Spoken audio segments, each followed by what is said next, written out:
Sir ಬಿಸಿ ಬಿಸಿ ಚಾ ಕುಡಿದ್ರಿ, cigarette ಹೊಡೆದ್ರಿ, ದಯಮಾಡಿ ನನಗೆ ಫಸ್ಟ್ ಈ ನಿರ್ದೇಶಕರದೊಂದು ಒಂದು ಸಮಸ್ಯೆನ ಬಗೆಹರಿಸಿ ಸರ್. ಯಾರ್ಯಾರಿಗೆ ಸರ್ ಅವಕಾಶ ಮಾಡಿಕೊಟ್ಟು? ಇದು ಒಂದು ತಮಾಷೆ ವಿಚಾರ ಏನೋ. ನಿಮಗೆ ತಮಾಷೆ, ನಮಗೆ ಸೀರಿಯಸ್.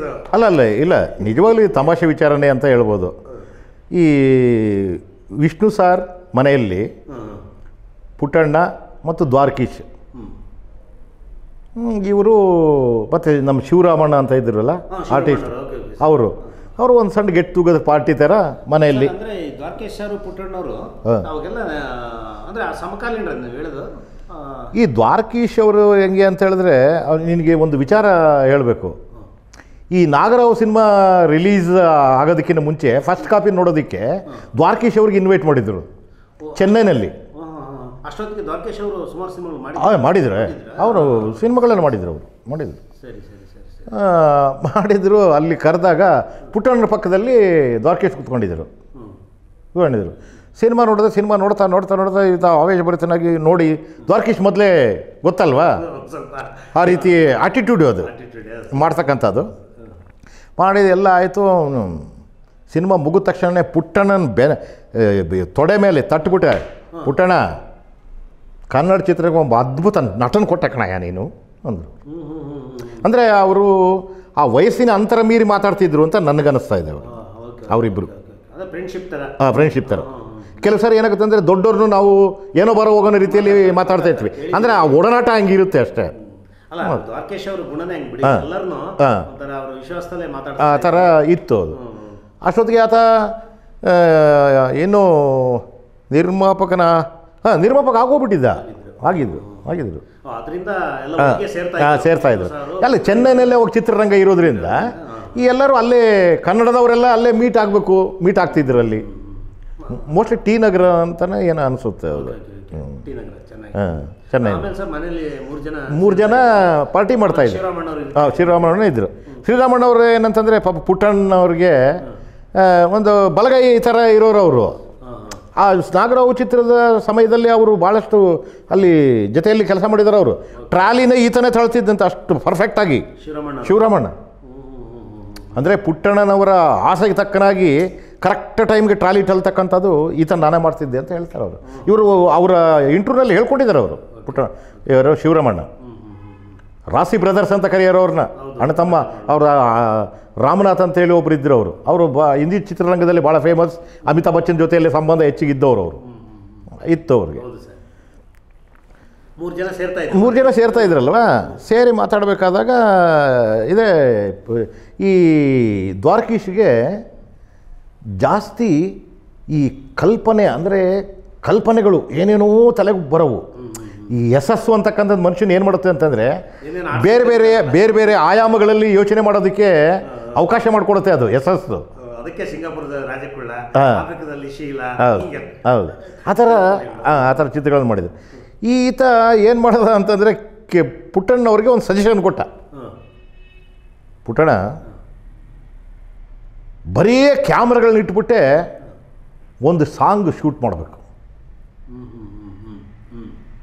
ಅಂತ ಐಡಿಯಾ ಕೊಟ್ರು ಇವರು. ಅಂದರೆ ಜನರಲ್ಲಾಗಿ ಯಾವ ಚಿತ್ರಕ್ಕಲ್ಲ, ಜನರಲ್ಲಾಗಿ ಮಾತಾಡ್ತಾ ಆಮೇಲೆ ಯಾರು ಮಾಡೋದು ಅಂದ್ರೆ ಅದು ಬೇರೆ. ಪುಟ್ಟಣ್ಣ ಹೇಳಿದೆ ಅಂತ, ಅಲ್ಲ ಕಣ ಕುಳ್ಳ, ನೀನೇ ಇಷ್ಟೆಲ್ಲ ಐಡಿಯಾ ಕೊಡ್ತೀಯಲ್ಲ, ನೀನೇ ಡೈರೆಕ್ಟರ್ ಆಗಿಬಿಡು ಅಂದಂತೆ. ಸುಮ್ಕಿರ್ ಪುಟ್ಟಣ್ಣ, ನಾವೆಲ್ಲಿ ಡೈರೆಕ್ಷನ್ ಮಾಡೋಕ್ಕಾಗುತ್ತೆ? ನಾವು ಯಾವುದೋ ಚೆನ್ನಾಗಿರೋ ಸಿನಿಮಾ ಆ ಚಿತ್ರರಂಗದಲ್ಲಿ ಬಂತು, ಈ ಚಿತ್ರರಂಗದಲ್ಲಿ ಬಂತು ಅಂತೇಳ್ಬಿಟ್ಟು ಅದನ್ನು ನೋಡೋದು, ರಿಮೇಕ್ ರೈಟ್ಸ್ ತರೋದು, ಇದನ್ನು ಕನ್ನಡದಲ್ಲಿ ಮಾಡೋದು, ಇದರಲ್ಲೇ ನಮ್ಮ ಯೋಚನೆಗಳು. ಆಮೇಲೆ ಪ್ರೊಡಕ್ಷನ್ ನೋಡ್ಕೋಬೇಕು, ಒಂದು ಕಡೆಗೆ ಆ್ಯಕ್ಟಿಂಗ್ ಮಾಡಬೇಕು, ನಾವೆಲ್ಲಿ ಡೈರೆಕ್ಷನ್ ಮಾಡೋಕ್ಕಾಗತ್ತೆ ಅಂತ ಅಂದ್ರಂತೆ. ಈ ವಿಚಾರ ಅಲ್ಲಿ ಕೂತ್ಕೊಂಡಿದ್ದು ವಿಷ್ಣುವರ್ಧನ್ ಅವ್ರ ಕಿವಿಗೆ ಚೆನ್ನಾಗಿ ಅಪ್ಪಳಿಸ್ತದು ಏನೋ. ಆ ಅಪ್ಪಳಿಸಿದಾಗ ಅವರು ಹೌದು ಕುಳ್ಳ,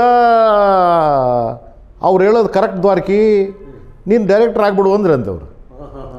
ಸುಮ್ಮನೆ ವಿಷ್ಣು, ಏನು ಹೇಳ್ತೀಯ ನೀನು, ಅದು ಹೆಂಗೆ ನಾನು ಡೈರೆಕ್ಷನ್ ಮಾಡೋಕ್ಕಾಗತ್ತೆ ಹಾಗೆ ಹೀಗೆ ಅಂತ ಅಂತಾರೆ. ಇದು ನಡೆದು ಸ್ವಲ್ಪ ದಿನ ಆಗೋಯ್ತು. ಅಂದರೆ ಕಾಲಾನಂತರ ಏನಾಯಿತು ಅಂತಂದರೆ, ಅಷ್ಟಿಗೆ ವಿಷ್ಣುವರ್ಧನ್ ಅವರ ಒಂದಿಷ್ಟು ಚಿತ್ರಗಳನ್ನು ದ್ವಾರಕೀಶ್ವರ್ ನಿರ್ಮಾಣ ಮಾಡಿದರು. ಹಿಂದಿಯ ಒಂದು ಪ್ಯಾರ್ಜುಕ್ತ ನೈ ಪ್ಯಾರ್ ಜುಕ್ತಾ ನೈ ಅಂತಕ್ಕಂಥ ಒಂದು ಹಿಂದಿ ಚಿತ್ರ ಭಾಳ ಫೇಮಸ್ ಆಗಿತ್ತು, super hit cinema. Mostly Mithun Chakravarthi ಮಾಡಿದ್ರು ಅಂತ ಕಾಣಿಸುತ್ತೆ.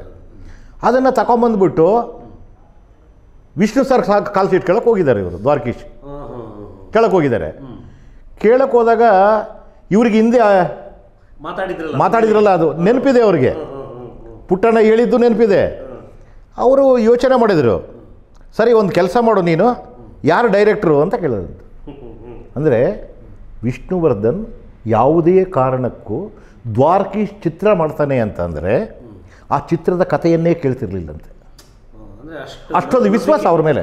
ಅಂದರೆ ವ್ಯಾಪಾರಸ್ಥ, ಆಮೇಲೆ ಚಿತ್ರರಂಗದ ಬಗ್ಗೆ ಚೆನ್ನಾಗಿ ಗೊತ್ತಿರೋನು, ಯಾವುದು ಚಿತ್ರ ಜನಗಳಿಗೆ ತಲುಪುತ್ತೆ ಅಂತಕ್ಕಂಥದ್ದು ಗೊತ್ತಿರ್ತಕ್ಕಂಥ ವ್ಯಕ್ತಿ ಅಂತಕ್ಕಂಥದ್ದು ವಿಷ್ಣುವರ್ಧನ್ ಗೊತ್ತಿದ್ದು. ಸಕ್ಸಸ್ ಕಂಡಿದ್ದಾರೆ ಆ ಥರ ಮಾಡಿ. ಆಮೇಲೆ ನಂಬಿಕೆ ಅಂತಕ್ಕಂಥದ್ದು ಮನುಷ್ಯನಿಗೆ ಬಂದ ಮೇಲೆ ಅದೆಲ್ಲ ಬೇಕಾಗಿಲ್ಲ. ಈಗ ನೀನು ಎಷ್ಟೋ ಸರಿ ನನಗೆ ಹೇಳ್ತೀಯ ಏನಂತ, ಸರ್ ನೀವು ಬರೀತಿರ್ಬಿಡಿ ಸರ್, ನೀವು ಬರ್ಕೊಂಬಂದ್ಬಿಡಿ ಸರ್ ಅಂತ. ಆ ಥರ ನಂಬಿಕೆಯಲ್ಲಿ ಅವರು ಹೇಳಿದ್ರಂತೆ. ಅದಕ್ಕೆ ವಿಷ್ಣುವರ್ಧನ್ ಹೇಳಿದರು, ನಾನು ಕತೆ ಕೇಳಲ್ಲ, ಯಾರು ಈ ಸಿನಿಮಾಗೆ ಡೈರೆಕ್ಟ್ರು, ಯಾರು ಈ ಸಿನಿಮಾಗೆ ಡೈರೆಕ್ಟ್ರು ಅಂತ ಕೇಳಿದ್ರಂತೆ. ಅದಕ್ಕೆ ಅವ್ರು ಹೇಳಿದ್ದಾರೆ, ಇಲ್ಲ ಹುಡ್ಕಾಡ್ತಿದ್ದೀನಿ ಇನ್ನೂ ಅಂತ. ನೀನು ಯಾರನ್ನೂ ಹುಡ್ಕೊಂಬಂದ್ರೆ ನಾನು ಆ್ಯಕ್ಟ್ ಮಾಡಲ್ಲ, ನಾನು ಕಾಲ್ ಶೀಟ್ ಇಲ್ಲ ನಿನಗೆ. ಈ ಮನುಷ್ಯನಿಗೊಂದ್ಸರ ಇದಾಗೋಗ್ಬಿಡು ದ್ವಾರಕೀಶ್ಗೆ, ಯಾವತ್ತೂ ಈ ರೀತಿ ಹೇಳ್ದಿದ್ದಾನೆ ಇವತ್ತು ಈ ರೀತಿ ಹೇಳ್ತಾನಲ್ಲ ಅಂತ ಹೇಳ್ಬಿಟ್ಟು ಆಶ್ಚರ್ಯ ಆಗ್ಬಿಡ್ತದೆ. ಇದೇನು ವಿಷ್ಣು ಹಿಂಗಂತೀಯ, ಎಷ್ಟು ಸಿನಿಮಾಗಳು ಮಾಡಿದೆ ನಿನ್ನ ಜೊತೆಗೆ, ಈಗ ಕಾಲ್ ಶೀಟ್ ಇಲ್ಲ ಅಂತಿದೆಯಾ ಅಂತಂದ. ನೀನು ಡೈರೆಕ್ಟ್ರ್ ಆದರೆ ಮಾತ್ರ ಕಾಲ್ ಶೀಟ್ ಅಂದ್ರಂತೆ. ಅಂದರೆ ಇವರು ಪ್ರತ್ಯಕ್ಷವಾಗಿ ಮತ್ತು ಪರೋಕ್ಷವಾಗಿ ದ್ವಾರಕೀಶ್ ಡೈರೆಕ್ಟ್ರ್ ಆಗೋದಕ್ಕೆ ಕಾರಣ ನಮ್ಮ ಸಾಹಸ ಸಾರ್ವಭೌಮ ಡಾಕ್ಟರ್ ವಿಷ್ಣುವರ್ಧನ್ ಅವರು. ಆನಂತರ ಅವರು ನೀ ಬರದ ಕಾದಂಬರಿ ಅನ್ನೋ ಹೆಸರಿನಲ್ಲಿ ಆ ಸಿನಿಮಾ ಡೈರೆಕ್ಟ್ರ್ ಆದರು. ಅವರ ಆಸೆಯಂತೆ ಬರೀ ಕ್ಯಾಮ್ರಾಗಳನ್ನಿಟ್ಟೆ ಒಂದು ಸಾಂಗನ್ನು ಶೂಟ್ ಮಾಡಿದರು ಆ ಸಿನಿಮಾದಲ್ಲಿ. ಇದು ಆತನ ಇದು ಅಂದರೆ ದ್ವಾರಕೀಶ್ ಆಗೋದಕ್ಕೆ. ಅದೇ ರೀತಿಯಲ್ಲಿ ವಿಜಯ ವಿಕ್ರಮ ಅಂತಕ್ಕಂಥ ಒಂದು ಸಿನಿಮಾ KSR ದಾಸ್ ಅವರು ಡೈರೆಕ್ಟ್ರ್, ಅದಕ್ಕೆ ಅಜಂತ ಕಂಬೇಸ್ನವರು ಪ್ರೊಡ್ಯೂಸರ್ಸು. ಅದು ವಿಷ್ಣುವರ್ಧನ್ ದ್ವಿಪಾತ್ರ ಅಭಿನಯದ 2ನೇ ಚಿತ್ರ. ಆ ಚಿತ್ರದಲ್ಲಿ KSR ದಾಸ್ ಅವರು ಕೆಲವು ಸೀನ್ಗಳನ್ನು ಶೂಟ್ ಮಾಡಿದ ಮೇಲೆ ಅವರಿಗೆ ಆರೋಗ್ಯ ಹದಗೆಟ್ಟು ಅವರು ಸಿನಿಮಾ ನಡೆಸಬೇಕಾದ ಪರಿಸ್ಥಿತಿ ಆಗುತ್ತೆ. ನಮ್ಮ ಜೋಸೆಮೈನ್ನೇ ಇಟ್ಕೊಂಡು ನೀವು ಸಿನಿಮಾ ಮಾಡ್ಬೋದು ಅಂತ ಅವರು ಹೇಳಿದ್ದಾರೆ. ಆ ಸಮಯದಲ್ಲಿ ಜೋಸೆಮೈನ್ ಅಸೋಸಿಯೇಟ್ ಡೈರೆಕ್ಟ್ರು ಭಾಳ ಹೆಸರುವಾಸಿ ಜೋಸೆಮೈನ್ ಅವ ಕಾಲದಲ್ಲಿ ಅಸೋಸಿಯೇಟ್ ಡೈರೆಕ್ಟರ್ ಆಗಿ. ಅವರು ಏನು ಮಾಡಿದ್ದಾರೆ, ಪ್ರೊಡ್ಯೂಸರ್ಗಳು ಒಪ್ಪಿಲ್ಲ ಅದನ್ನು. ವಿಷ್ಣು ಸರ್ ಹೇಳಿದ್ದಾರೆ, ಇಲ್ಲ ಜೋಸೆಮೈನ್ ಪಕ್ಕ ಮಾಡ್ತಾನೆ ಇದನ್ನು ಅಂತ, ಹ್ಯಾಂಡಲ್ ಮಾಡ್ತಾನೆ ಅಂತ ಹೇಳ್ಬಿಟ್ಟು. ಯಾಕಂದರೆ ಎಲ್ಲ ಕತೆ ಪೂರ್ತಿ ಗೊತ್ತಿದೆ ಅಂತ ಹೇಳ್ಬಿಟ್ಟು. ಬಟ್ ಈ ಮಾರ್ಕೆಟ್ ವ್ಯಾಲ್ಯೂ ಅಂತಕ್ಕಂಥದ್ದು ಒಂದು ಬಂದ್ಬಿಡುತ್ತಲ್ವಾ. ಈಗ ಮಾರ್ಕೆಟ್ ವ್ಯಾಲ್ಯೂ ಅಂತಕ್ಕಂಥ ಒಂದು ಬಂದಾಗ ಪ್ರೊಡ್ಯೂಸರ್ಗಳು ಜಂಕ್ತಾರೆ. ಅಂದರೆ ಹಿಂದೆ ಸರಿಯಬೇಕಾದ ಪರಿಸ್ಥಿತಿ ಬರುತ್ತೆ ಪಾಪ. ಅವ್ರು ತಪ್ಪಂತ ನಾವು ಹೇಳೋಕ್ಕಾಗಲ್ಲ. ಯಾರೂ ಒಪ್ಪಲಿಲ್ಲ. ಜೋಸೆಮನಿಗೆ ಬೇಸರ ಆಯಿತು ಅಂತೆ. ಅದಕ್ಕೆ ವಿಷ್ಣು ಹೇಳಿದ್ರಂತೆ, ಜೋಸೆಮನ್ ನೀವು ಬೇಸರ ಮಾಡ್ಕೋಬೇಡ, ಏನ ಒಂದು ಟೈಮ್ ನಿನಗಿನ್ನೂ ಬಂದಿಲ್ಲ, ಟೈಮ್ ಬರುತ್ತೆ ಅಂತ ಅಂದ್ರಂತೆ ಅವರು. ಹಂಗಂದ್ಬಿಟ್ಟು ಅವರು ಆ ಸಿನಿಮಾನ ವಿ ಸೋಮಶೇಖರ್ ಅವರು ಡೈರೆಕ್ಟ್ ಮಾಡಿದರು. ಜೋಸೆಮನ್ ಅವರು ಅದಕ್ಕೆ ಅಸೋಸಿಯೇಟಾಗಿ ಕೆಲಸ ಮಾಡಿದರು. ಆ ಸಿನಿಮಾನು ಚೆನ್ನಾಗೇ ಹೋಯಿತು. ವಿಜಯ ವಿಕ್ರಮ ಚೆನ್ನಾಗಿ ಮಾಡಿದರು ಸಿನಿಮಾನ. ಇದು ಆಯಿತು. ಇದಾದ ಮೇಲೆ ಇವರು ಕಾರಣಾಂತರಗಳಿಂದ ಕನ್ನಡ ಚಿತ್ರರಂಗದಿಂದ ಅಂದರೆ ಬೆಂಗಳೂರು ವಾಸನ ಚೆನ್ನೈಗೆ ಶಿಫ್ಟ್ ಮಾಡಬೇಕಾದ ಪರಿಸ್ಥಿತಿ ಬಂತು. ಅದಕ್ಕೆಲ್ಲ ಕಾರಣಗಳಿದ್ವು. ಅವೆಲ್ಲ ಮುಂದೆ ಹೋಗ್ತಾ ನಾವು ಹೇಳೋಣ. ಅಲ್ಲಿ ಆದಮೇಲೆ ಅಲ್ಲೇನಾಯಿತು ಅಂತಂದರೆ, ಅಲ್ಲಿ ಒಂದು ತೆಲುಗಿನ ಪ್ರೊಡ್ಯೂಸರ್ ದೂಂಡಿ ಅಂತ ಹೇಳ್ಬಿಟ್ಟು, ಶ್ರೀಕಾಂತ್ ಮೆಹ್ತಾ ಡೂಂಡಿ ಅಂತಕ್ಕಂಥವ್ರು, ಅವರು ಜೊತೆಯಲ್ಲಿ ಸಿನಿಮಾಗಳು ಮಾಡ್ತಿದ್ರು. ಸಾಕಷ್ಟು ಕೃಷ್ಣ ಅಂತ ಹೇಳಿದಾರಲ್ಲ, ಈ ಮಹೇಶ್ ಬಾಬು ಅವರ ತಂದೆ ಅವರ ಚಿತ್ರಗಳನ್ನು ಸಾಕಷ್ಟು ಒಂದು 40 ಸಿನಿಮಾ ಮಾಡಿದ್ದಾರೆ ಅವರು. ದೂಂಡಿ ಅಂತೇಳಿ ಅವರು ವಿಷ್ಣುವರ್ಧನ್ ಕಾಲ್ ಶೀಟ್ನ ಕೇಳಿದ್ದಾರೆ. ಕೇಳಿದಾಗ ಆತ, ನಾನು ನಿಮಗೆ ಕಾಲ್ ಶೀಟ್ ಕೊಡ್ತೀನಿ, ಜೋಸೆಮೈನ್ನ ಡೈರೆಕ್ಟ್ರಾಗಿ ಇಟ್ಕೋಬೇಕು ಅಂತ. ಹಂಗೇಳಿ ಅವ್ರಿಗೆ ನನ್ನ ರೋಷ 100 ವರ್ಷ ಅನ್ನೋ ಚಿತ್ರ ಮಾಡಿದರು. ಮೊದಲನೇ ಚಿತ್ರ ವಿಷ್ಣುವರ್ಧನ್ ಜೊತೆ ಜೋಸೆಮನ್ ಅವರ ಮೊದಲನೇ ಚಿತ್ರ ಡೈರೆಕ್ಟ್ರಾಗಿ ನನ್ನ ರೋಷ 100 ವರ್ಷ ಅಂತ ಹೆಸರಿಟ್ಟರು. ಅದಕ್ಕಿಂತ ಮುಂಚೆ ಇವರು ಒಂದು ಸಿನಿಮಾ ಸ್ಕೋಪು ಒಂದು ಪ್ರೇಮದ ಕಥೆ ಚಿತ್ರಕ್ಕೆ ಡೈರೆಕ್ಟರ್ ಆಗಿದ್ದರು. ಜೋಸೆಮನ್ ಮಾಡಿದರು ಅಷ್ಟೊತ್ತು. ಇದು ಒಬ್ಬ ಡೈರೆಕ್ಟ್ಗಳು. ಅದೇ ಥರ ನಮ್ಮ ಪಣಿ ರಾಮಚಂದ್ರನವನಿಗೆ ಅವ್ರಿಗೂ ಅವ್ರ ಕೆಲಸ ಕಾರ್ಯಗಳನ್ನು ನೋಡಿದಾಗ ಅಸೋಸಿಯೇಟ್ ಡೈರೆಕ್ಟರ್ಗಳಂದರೆ ತುಂಬ ಇಷ್ಟಪಡೋದು. ಕಾರಣ ಏನಂತಂದರೆ ಒಡನಾಟ ಹೆಚ್ಚಿಗೆ ಅವ್ರ ಜೊತೆಗಿರೋದಲ್ವಾ. ಈ ಕತೆ ಹೇಳ್ಕೊಡೋ, ಡೈಲಾಗ್ ಹೇಳ್ಕೊಡ್ತಕ್ಕಂಥ, ಡೈಲಾಗನ್ನು ಪೇಪರ್ ಕೊಡ್ತಕ್ಕಂಥದ್ದು, ಈ ಒಡನಾಟ ಇರುತ್ತಲ್ಲ, ಅವ್ರ ಹತ್ರ ಕೆಲಸ ಕಲ್ತಿರ್ತಾರಲ್ಲ, ನೋಡಿರ್ತಾರಲ್ಲ. ಇದಾದ್ರೆ ಆದರೆ ಓಕೆ ಈತ ಅಂತಕ್ಕಂಥದ್ದು ಅವ್ರ ಮನಸ್ಸಿಗೆ ಬಂತು, ಮಾಡಿದ್ರು ಅದನ್ನು ಕೆಲಸ. ಪಣಿ ರಾಮಚಂದ್ರ ಅವ್ರಿಗೆ ಮೊದಲೇ ಸಿನಿಮಾ ಡಾಕ್ಟರ್ ಕೃಷ್ಣ ಅಂತ ಒಂದು ಸಿನಿಮಾ ಕೊಟ್ಟರು. ಆನಂತರ ನಾನೆಂದು ನಿಮ್ಮ ಮನೆ ಅಂತಕ್ಕಂಥ ಒಂದು ಸಿನಿಮಾನ ಮಾಡಿದರು. ಅಲ್ಲ, ಇವರೆಲ್ಲ ಬಿಡಿ 4 ಸಿನಿಮಾ 5 ಸಿನಿಮಾ ಮಾಡಿಲ್ಲ. ಹೌದು, ವಿಷ್ಣು ಸರ್ ಜೊತೆ ಖಂಡಿತ. ನೋಡಿ, ಇದು ಏನಂದ್ರೆ ಅವರೊಬ್ಬ ದೂರದೃಷ್ಟಿ ಇಟ್ಕೊಂಡು ಒಂದು ಅವಕಾಶವನ್ನು ನೋಡಿ. ಜೋಸೆಮನ್ ಅವ್ರಿಗೊಂದು ಅವಕಾಶ, ದ್ವಾರಕೇಶ್ ಅವರು ನಮ್ಮ ಪಣಿ ರಾಮಚಂದ್ರ ಅವರು. ಖಂಡಿತ ಸರ್, ಇದು ದ್ವಾರಕೇಶ್ ಡೈರೆಕ್ಟರ್ ಆದಮೇಲೆ ಕನಿಷ್ಠ ಅಂತಂದ್ರೆ ಆತ ಒಂದು 10-12 ಸಿನಿಮಾ ಮಾಡಿರ್ಬೋದು ಅನ್ಸುತ್ತೆ. ಡೈರೆಕ್ಷನ್ ಸಿನಿಮಾ ಮಾಡಿದ್ರು. ಖಂಡಿತ ಅದಕ್ಕೆ ಸ್ಫೂರ್ತಿನೇ ವಿಷ್ಣು ಸರ್. ಹೌದು. ಅದಕ್ಕೆ ಕೆಲವು ವ್ಯಕ್ತಿಗಳು ಆದರ್ಶವಾಗಿ ನಿಲ್ಲೋದಕ್ಕೆ ಕಾರಣನೇ ಅವರ ನಡತೆ.